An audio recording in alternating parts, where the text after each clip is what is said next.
អូខេសួស្តីអ្នកទាំងអស់គ្នាអញ្ចឹងបន្ទាប់ពីខ្ញុំផុសវីដេអូទាក់ទងនឹងការរៀនមានគ្នាយើងសួរទាក់ទងនឹងការ trade crypto អញ្ចឹងគ្នាយើងសួរថាតើ trade crypto នៅណាដែលចំណេញហើយធ្វើម៉េចដែល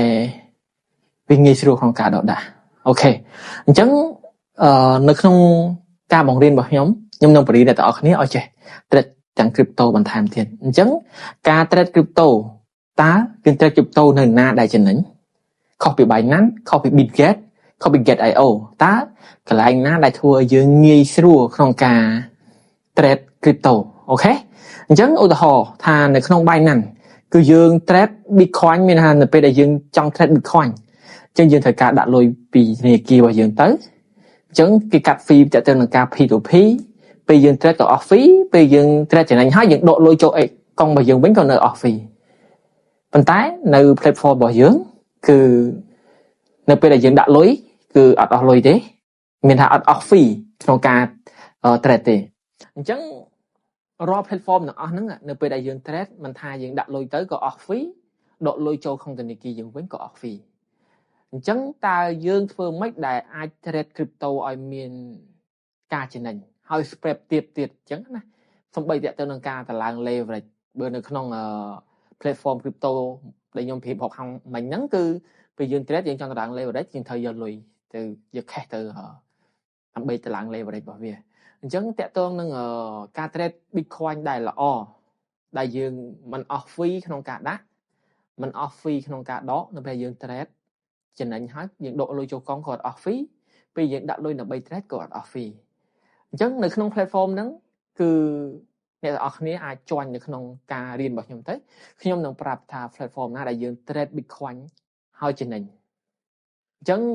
តកតើនឹងការ trade crypto វាមានច្រើនមានទាំង Ethereum មានទាំងBitcoin មានទាំង coin មួយចំនួនទៀតអញ្ចឹងខ្ញុំនឹងបង្ហាញអ្នកទាំងអស់គ្នានៅក្នុង Optify ដែលខ្ញុំមានអញ្ចឹងខ្ញុំនឹងបង្ហាញអ្នកគ្នាថាយើងអាច trade Ethereum បានបែបម៉េចហើយវាចំណេញបែបម៉េចខ្ញុំនឹងនិយាយប្រាប់ទាំងអស់គ្នាតទៀតនៅវីដេអូ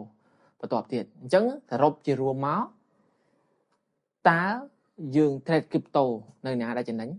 អញ្ចឹង contact របស់ខ្ញុំអរគុណ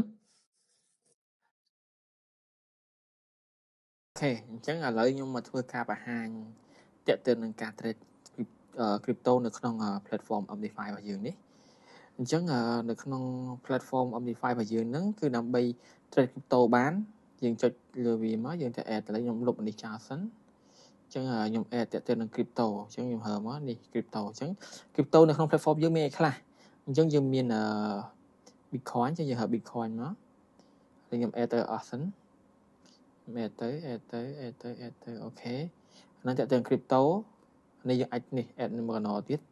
អញ្ចឹង coin របស់យើងដែលយើងមាន add មានអីគេ Bitcoin Cash ជាមួយ អីគេ USD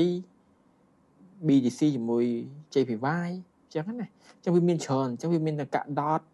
វាមានទាំងកាក់អីគេ flip មានទាំង soul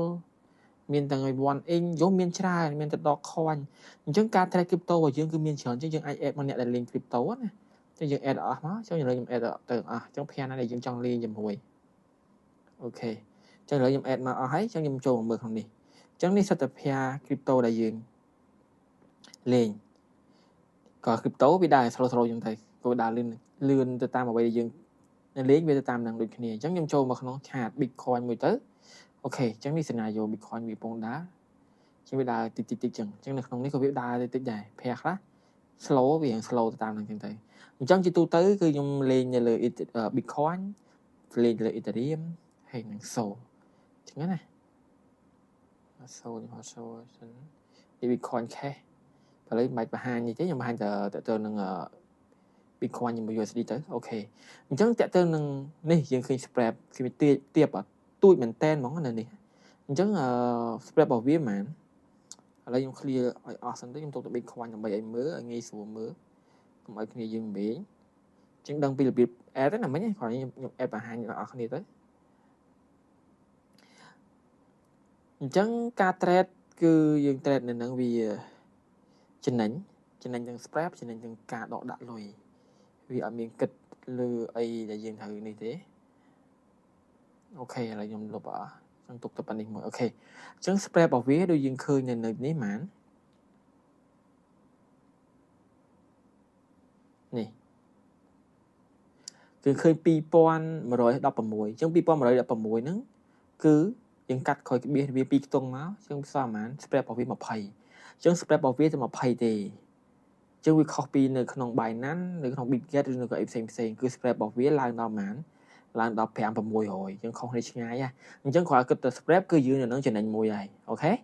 จึงเราทอไปยืนเทรดในนั้นอ่ะจะนั่งดักลอยมาเทรดไปยืนดักลอยโจเทรดในขนมนั้นอ่ะไปยืนดักลอยในขนมนี้ไปดักลอยโจคืออดเมียนออฟฟี่ขนมกาดักเต้ហើយយើងត្រេតចំណេញក៏យើងអត់អស់ fee ក្នុងការដកដែរអញ្ចឹងណាអញ្ចឹងវាខុសពីក្នុងបាយណាន់នៅក្នុងបាយណាន់នៅពេលដែលយើងដាក់ក៏អស់លុយដោយសារយើងត្រូវការដាក់លុយតាមបែងចូលក្នុង P2P ដើម្បីធ្វើការជួញដូរហើយយកលុយនោះមកធ្វើការអីគេធ្វើការជួញដូរមួយ BTC នេះហើយពេលដកទៅវិញយើងចំណេញយើងដកទៅវិញក៏ដូចគ្នាវាកាត់ fee ដូចគ្នាអញ្ចឹងនៅក្នុង platform របស់យើងគឺវាល្អអញ្ចឹងចាំមើលjoin ក្នុង Telegram របស់ខ្ញុំមកអញ្ចឹងខ្ញុំនឹងប្រាប់ទៀតថាយើងត្រូវធ្វើមិនអញ្ចឹងណាអញ្ចឹងតើទៅនឹងការបរៀនដូចខ្ញុំបញ្ជាក់ឲ្យមុនអញ្ចឹងឃើញគ្នាយើងសួរច្រើនតើទៅនឹងការយកលុយ